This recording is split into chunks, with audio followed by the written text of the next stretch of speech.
మొన్న జరిగినటువంటి అసెంబ్లీ ఎన్నికలు 175 స్థానాలకి ఈ దఫా ఆ సంఖ్య ఎంత పెరుగుతుంది అనేది చూడాలి. 225కి వెళ్ళేటటువంటి అవకాశం ఉంది. అలాగే తెలంగాణలో 119కి గాను 153 స్థానాలు అయ్యే అవకాశం. వాస్తవంగా 117 జరుగుతున్న ఎన్నికలు రెండు అప్పట్లో ఇవి దాన్ని ఏమంటారు బ్రిటన్ వాళ్ళకి సంబంధించినటువంటి రెండు కూడా అంటే కోటా కింద ఇదివరకటి నుంచి మొట్టమొదటి నుంచి ఉంది. మోడీ వచ్చిన తర్వాత తీసేసిన తర్వాత మొన్న మధ్యలో అది పక్కకి వెళ్ళిపోయింది.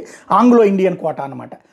అది పోతే 117 అవుతుంది. అది ఇప్పుడు 153 స్థానాలకు పెరగబోతోంది. ఈ 26కి 2026 నాటికే వీటిని చేయడానికి సిద్ధపడుతోంది ప్రభుత్వం, కేంద్ర ప్రభుత్వం. ఆంధ్రప్రదేశ్ పునర్విభజన చట్టం 2014 న్యాయమంత్రిత్వ శాఖ ద్వారా మార్చి 1, 2014 గెజిట్లో ప్రచురించారు. అయితే లోక్సభలో తెలంగాణ రాష్ట్ర సమితి ఎంపీ బాల్క సుమన్ అడిగిన ప్రశ్న కేంద్ర హోంశాఖ సహాయ మంత్రి హరిభాయ్ చౌదరి చెప్పడం ఏంటంటే, అందులో అయితే అప్పట్లోనే సీట్ల పెంపుకి రాసుంది.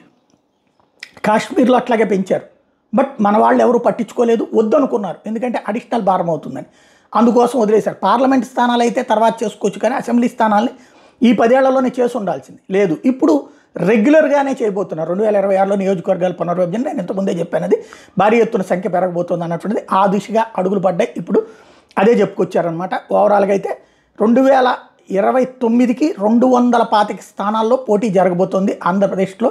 అలాగే 153 స్థానాలకు పోటీ జరగబోతోంది తెలంగాణలో.